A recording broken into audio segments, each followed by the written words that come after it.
Hello students, हम लोग करने वाले हैं क्लास 10th मैथ एक्सरसाइज 5.1 और हम लोग क्वेश्चन नंबर 4 पे आ गए हैं। क्वेश्चन नंबर 4 पे था कि हमें कि कौन कौन सी सीक्वेंसेस एपी हैं वो बताना था, और अगर वो एपी बनता है तो कॉमन डिफरेंस डी और नेक्स्ट 3 टर्म्स पता करनी थी। हम लोगों ने 8 पार्ट्स इसके कर लिए थे और अब हम लोग 9th पार्ट पर आ गए हैं। तो चलिए शुरू करते हैं। 1, 3, 9, 27 ये हमें 4 नंबर दिए हुए हैं। सबसे पहले हम लोग निकालेंगे D1।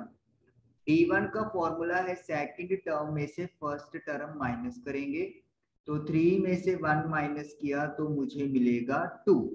अब हम लोग कैलकुलेट करेंगे D2, जिसका फॉर्मूला है थर्ड टर्म में से सेकंड टर्म माइनस करनी है, तो 9 में से 3 गए 6। अपा क्या देख रहे हैं कि जो D1 है वो D2 के इक्वल नहीं आई, तो इसका मतलब क्या है, ये सीक्वेंस एक एपी नहीं है। तो अगर सीक्वेंस एपी नहीं है तो आगे हमें कुछ भी नहीं करना, ना कोई कॉमन डिफरेंस होगा और ना ही कोई 3 टर्म्स निकलने वाली है। तो D1 एंड D2 इक्वल नहीं आए, तो इसीलिए ये एक एपी नहीं है। नेक्स्ट 10th पार्ट है A, 2A, 3A, 4A।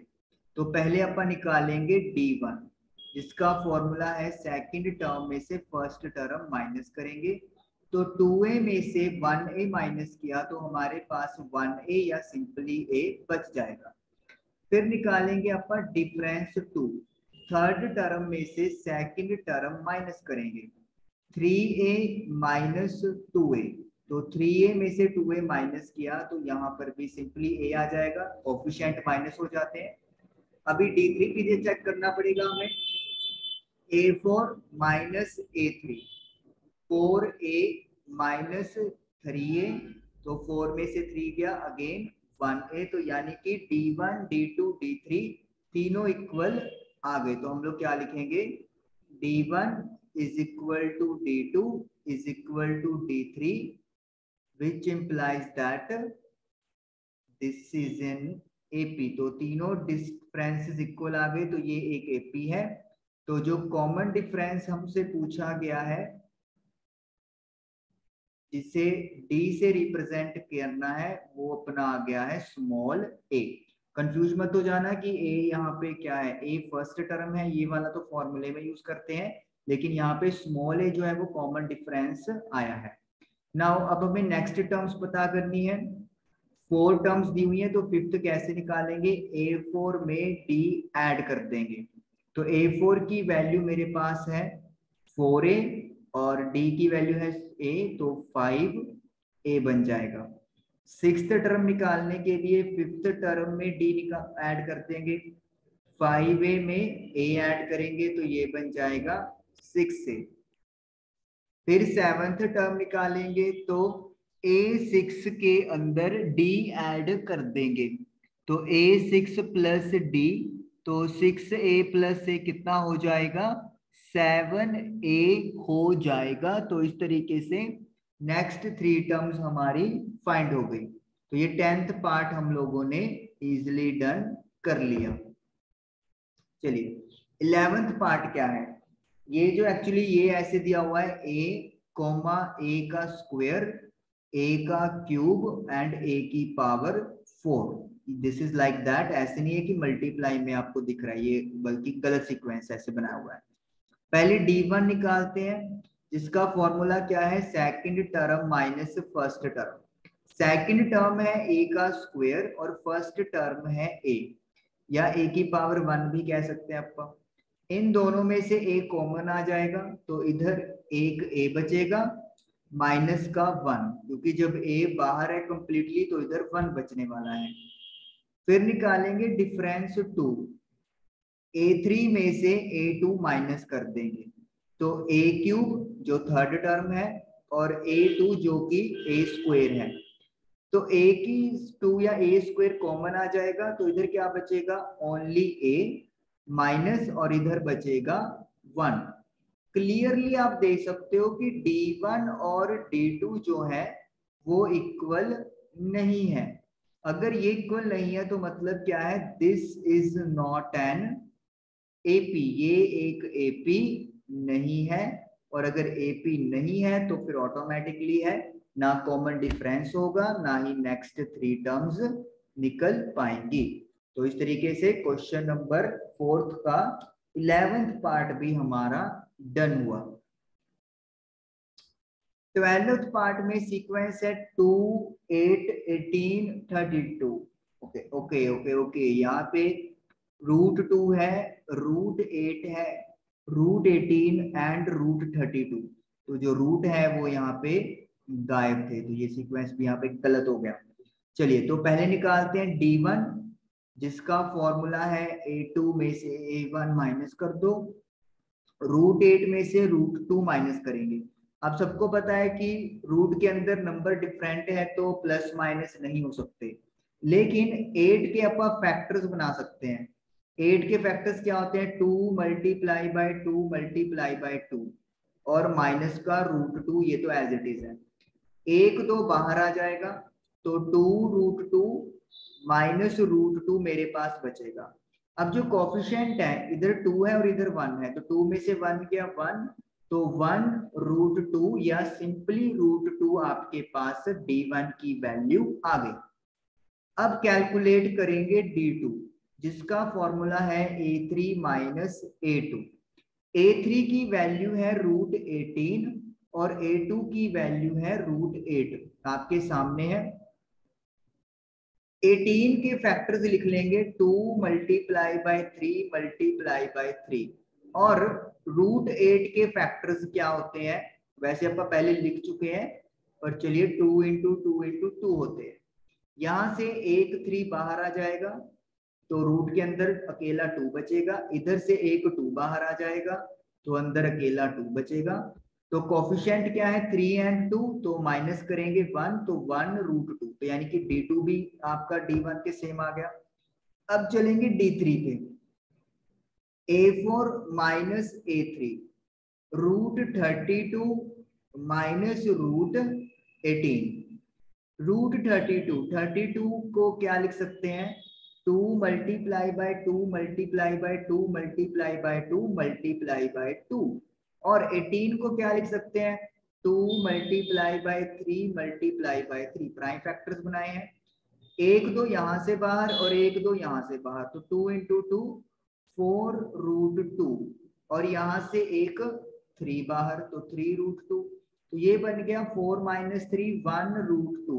तो आप क्या देख रहे हैं? आप देख रहे हैं कि D1 D2 D3 सभी इक्वल है √2 के, तो इसीलिए ये एक एपी है, दिस इज एन एपी। तो कॉमन डिफरेंस या डी की वैल्यू क्या आ गई?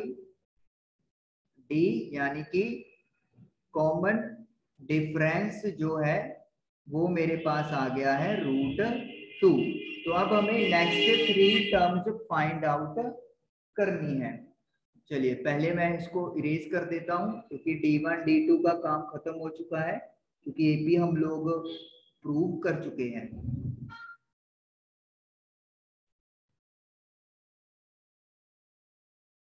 तो ये हम लोगों ने स्पेस बना ली है ताकि अपन नेक्स्ट 3 टर्म्स फाइंड कर सके।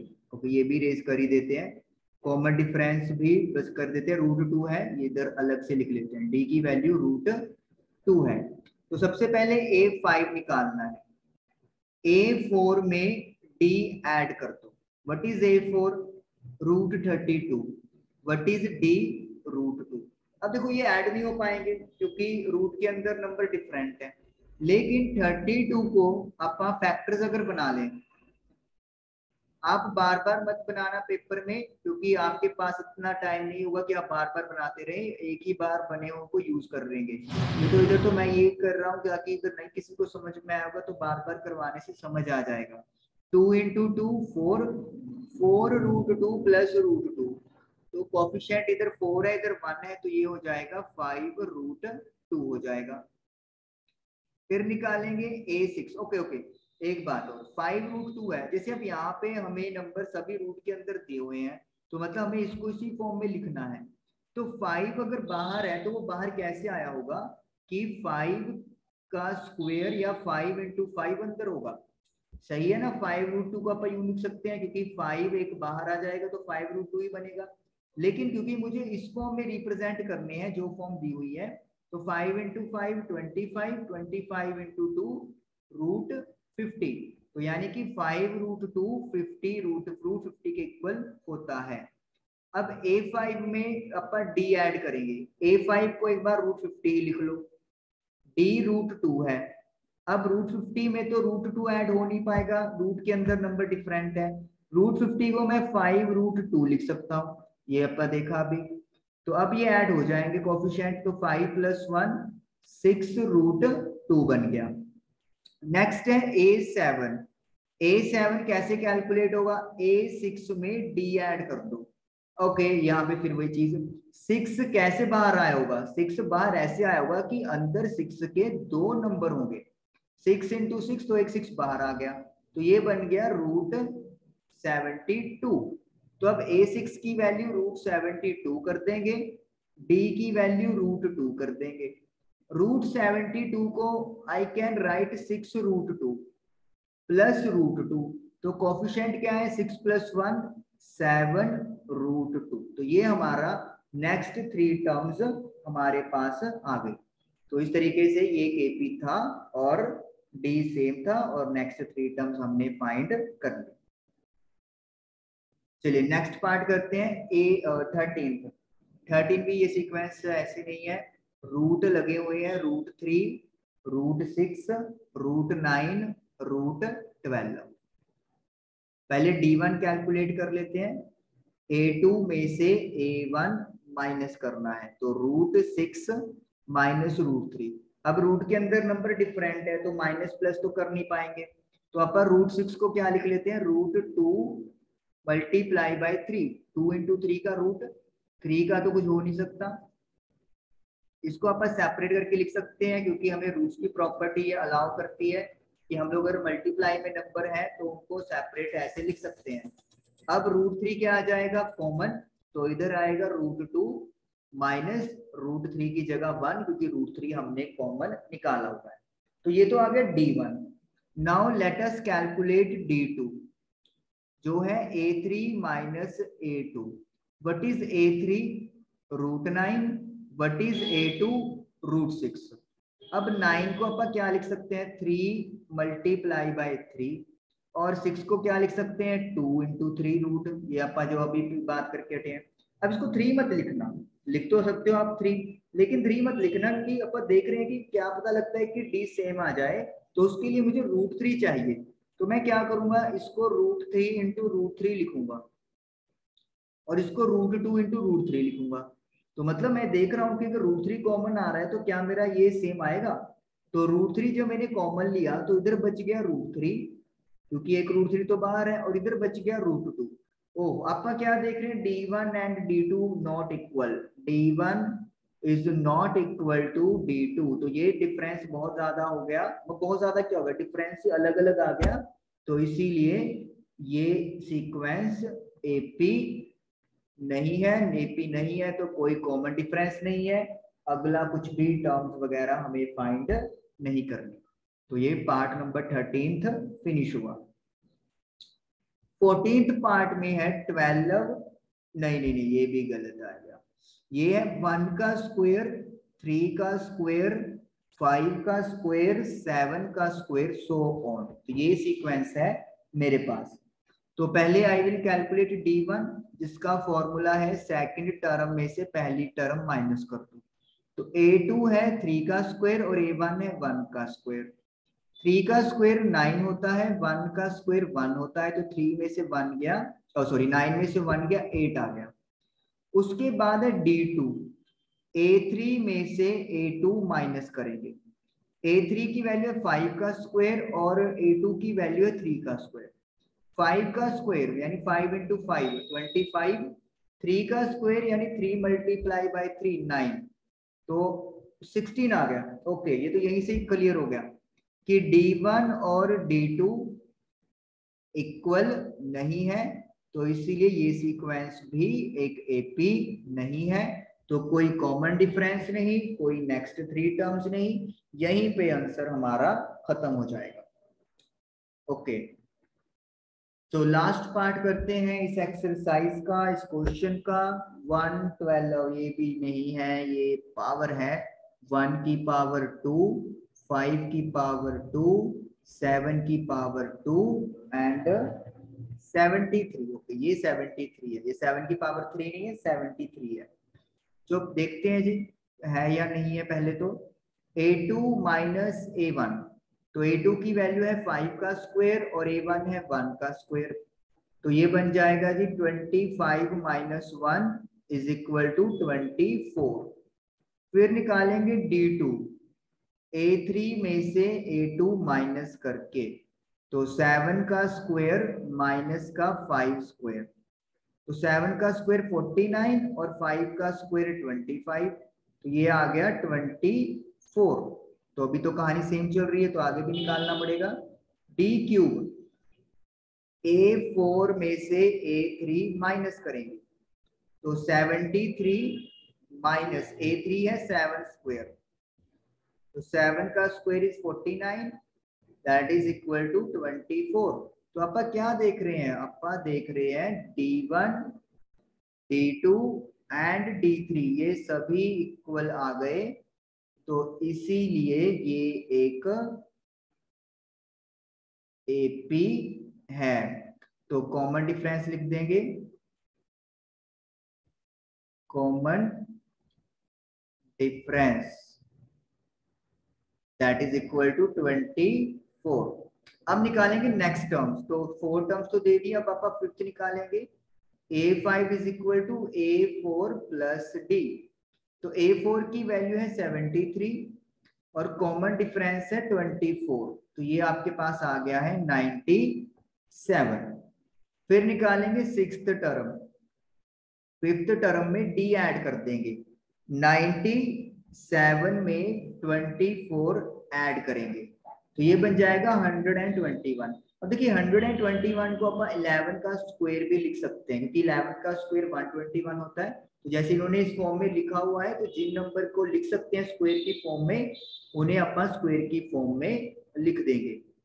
a6 कैलकुलेट होगा, a6 में d ऐड करेंगे, a6 की वैल्यू 121 और d है 24, तो ये बन गया 145। इसको स्क्वायर की फॉर्म में नहीं लिख सकते, तो हम लोग नहीं लिखने वाले। तो इस तरीके से ये मेरे पास 3 टर्म्स आ गई, d आ गया और ये सीक्वेंस एक AP प्रूव हो गया, मतलब सब कुछ हो गया जो हमसे पूछा गया। तो क्वेश्चन नंबर 15 मतलब पार्ट नंबर 15 भी हमारा डन हुआ। तो एक्सरसाइज 5.1 आज हमारी फिनिश हुई। आई होप आपको समझ में आई होगी। Thank you for watching the video.